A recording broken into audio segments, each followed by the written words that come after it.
कुछ बाप अपनी पूरी जिंदगी एक ही सड़क पर चलते रहते हैं ताकि बेटी किसी और सड़क पर पहुंच सके। लखनऊ की भीड़भाड़ वाली गलियों में एक रिक्शा था, नंबर 146।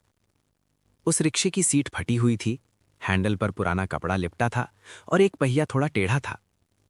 लेकिन वो रिक्शा रोज सुबह 5 बजे निकलता था और रात 11 बजे से पहले कभी नहीं लौटता था।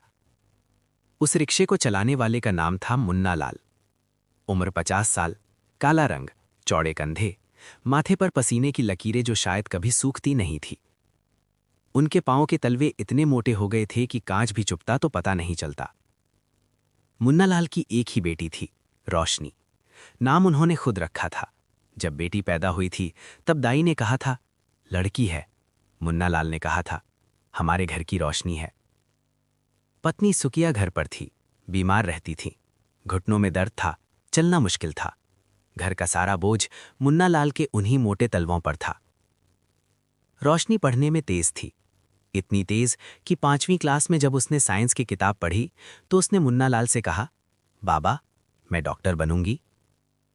मुन्ना लाल उस वक्त रिक्शे की चेन ठीक कर रहे थे। हाथ रुक गए। उन्होंने बेटी को देखा। क्यों? क्योंकि मां को कोई सही डॉक्टर नहीं मिला। मैं बनूंगी तो मां को ठीक करूंगी। मुन्ना लाल की आंखें भर आईं। उन्होंने मुंह दूसरी तरफ कर लिया। ठीक है, पढ़।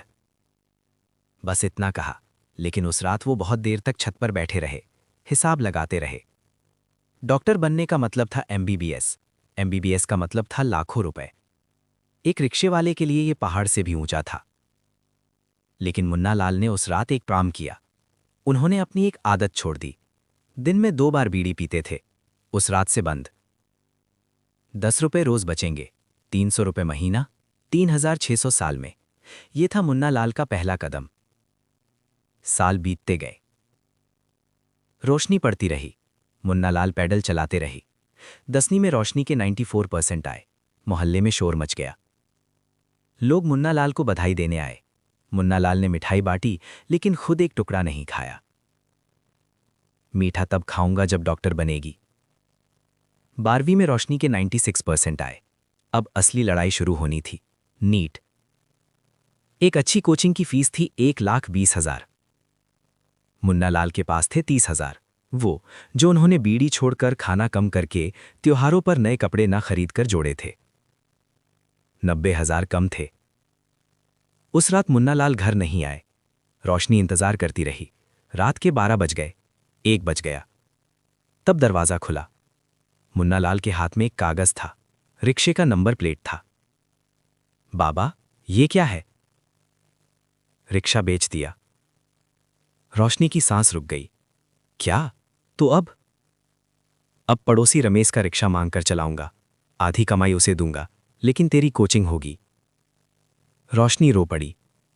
बाबा नहीं, मैं नहीं करूंगी कोचिंग। आपका रिक्शा? मुन्ना लाल ने बेटी का हाथ थामा। रोशनी, रिक्शा फिर आ जाएगा, तेरी उम्र नहीं आएगी, पढ़। कोचिंग शुरू हुई। रोशनी सुबह 6 बजे उठती, पढ़ती, कोचिंग जाती, लौट कर पढ़ती, रात 2 बजे तक पढ़ती। मुन्ना लाल रमेश का रिक्शा लेकर निकलते। पहले आधी कमाई रमेश को देते, बचे पैसों से घर चलाते। लेकिन एक दिन अचानक सब कुछ पलट गया। नीट के एग्जाम से 3 महीने पहले रोशनी कोचिंग से लौट रही थी। बस से उतरी, सड़क पार करने लगी और एक तेज रफ्तार गाड़ी ने उसे टक्कर मार दी। मुन्ना लाल को खबर मिली तो वो रिक्शा वहीं छोड़कर दौड़े। अस्पताल पहुंचे, देखा रोशनी स्ट्रेचर पर थी, सिर पर पट्टी, बायां हाथ टूटा हुआ। मुन्ना लाल की दुनिया एक पल में रुक गई। डॉक्टर ने कहा, घबराइए नहीं, जान को खतरा नहीं है, लेकिन हाथ को ठीक होने में 3 महीने लगेंगे। 3 महीने। नीट 3 महीने बाद था। मुन्ना लाल रात भर अस्पताल में बैठे रहे, बेटी की टूटी हथेली को अपने हाथों में लिए। उनके होठ हिल रहे थे, शायद कुछ मांग रहे थे उस ऊपर वाले से जिसे वो कभी कभी याद करते थे। अगले दिन जब रोशनी की आंख खुली तो उसने पहला सवाल यही किया, बाबा नीट तो ठीक हो पहले। बाबा 3 महीने बाद एग्जाम है। जानता हूं। तो मुन्ना लाल ने बेटी की आंखों में देखा, तू पढ़ेगी, एक हाथ से, लेटे लेटे, जैसे भी हो, और एग्जाम देगी। रोशनी की आंखें भर आईं। हाँ बाबा।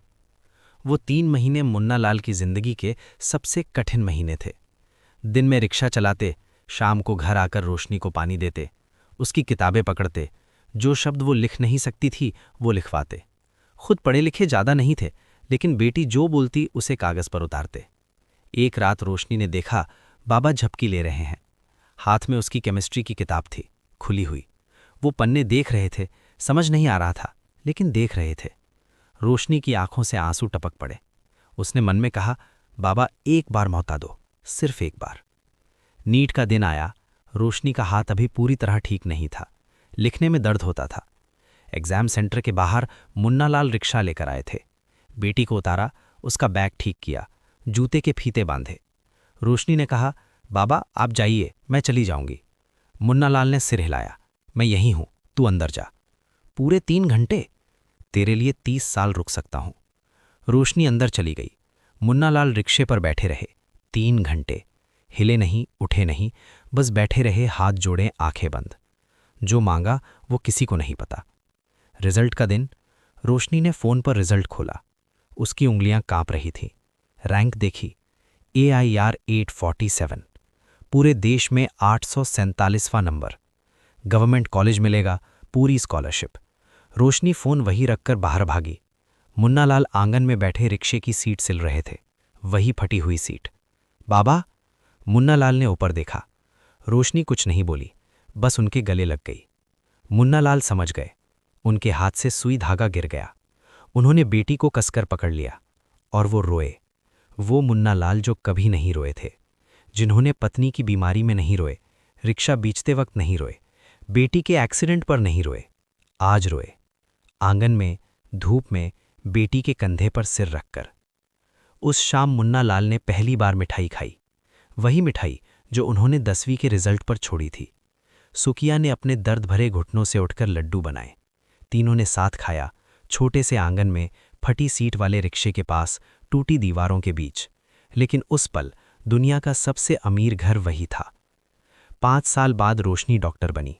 वाइट कोट पहनकर जब वो घर आई, मुन्ना लाल दरवाजे पर खड़े थे। रोशनी ने कोट उतारी और बाबा के कंधों पर डाल दी। ये आपकी है बाबा, मैंने तो बस पहनी थी। मुन्ना लाल उस कोट को देखते रहे। फिर उन्होंने एक काम किया जो रोशनी ने कभी नहीं देखा था। वो माँ की तस्वीर के सामने गए जो दीवार पर टंगी थी, और बोले, देख सुकिया, हमारी रोशनी डॉक्टर बन गई। दोस्तों, मुन्ना लाल जैसे लोग किसी अखबार में नहीं छपते। कोई उन्हें अवार्ड नहीं देता, कोई उनकी तस्वीर नहीं लगाता। वो बस चुपचाप पैडल चलाते रहते हैं, धूप में, बारिश में, रात में। इसलिए नहीं कि कोई उन्हें देखे, बल्कि इसलिए कि बेटी का सपना उड़ सके। अगर आपके घर में भी कोई मुन्ना लाल है, कोई जो आपके लिए चुपचाप घिस रहा है, तो आज उनसे एक बात कहिए, आपकी वजह से हूं मैं। बस यही काफ़ी है।